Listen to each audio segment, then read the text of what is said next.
Welcome back. Today we're going to focus on the difference between hoping and expecting.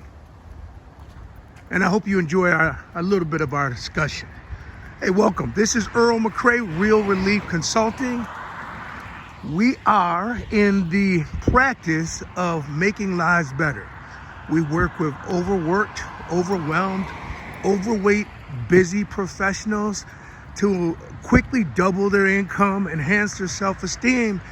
And believe it or not, in under 6 months, we think that we can double your spiritual, emotional, and sexual energy. It happens. It sure does. Today, we're going to talk about the difference between hoping and expecting. In our ongoing series of the ABCs of God, we're up to letter H, hoping.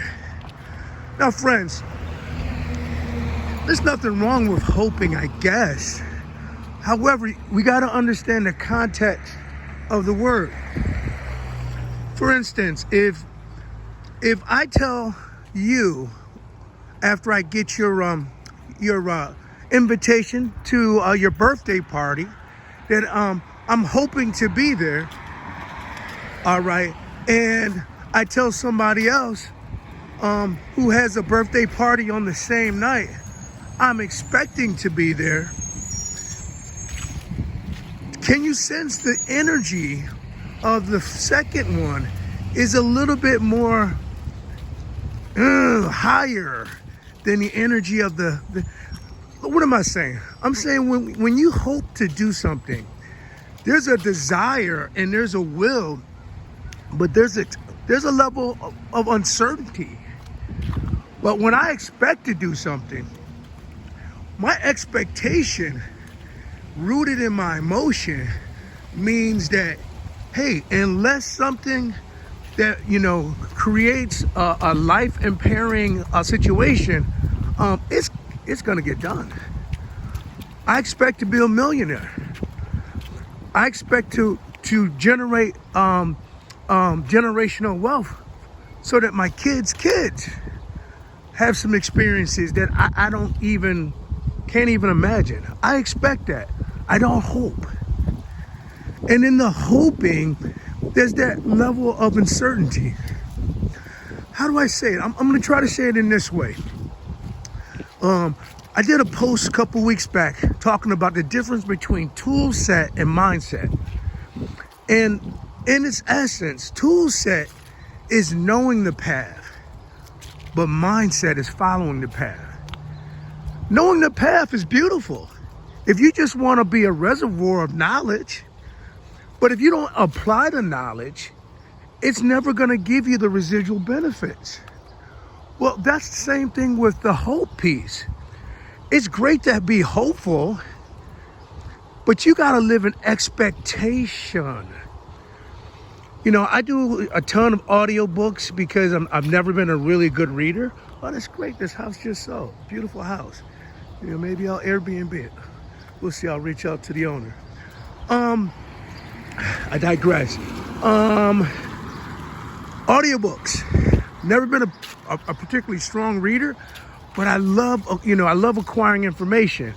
And at any point, I might be going through 3 or 4 or 5 books at the same time because I like to reread them. And the reason I reread them or re-listening to them, however, is, just because I know what to do doesn't equal me doing it. Before I had my bariatric surgery, and I had been on so many of these diets. One point I was kind of laughing with somebody. That keto diet, man, had my breath right. Look, the whole part about keto is you're in ketosis, and that's another video. But one of the byproducts is, man, your breath is terrible. Your breath is terrible. And so in me doing the keto diet, I was not getting, I was not implementing it, I guess, correctly. And I wasn't really getting all of the benefits of the results. I don't know. I think the point of it all is this: because I had a sense of expectation that I would get healthier, that I would get slimmer, that I would be able to improve and enhance my self-esteem. I didn't lose hope when the keto diet failed me, because a lot of people were seeing success with the keto. It just wasn't my path to success. But that doesn't mean I gave up. So, my encouragement and what I want you to take away from this quick video is that when you hope for things, you give yourself a back door. But when you expect things, there's no retreat. It's like that old story about, if you want to ensure that your army wins, I guess this was something that Napoleon did.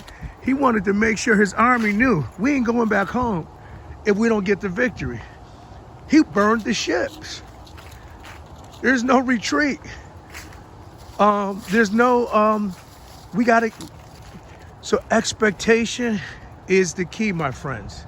Live in expectation. Don't live in hope. And as always, this is Earl from Real Relief Consulting, revitalizing the community, one fat, overwhelmed, overworked, busy professional at a time. If we can assist, reach out. God bless.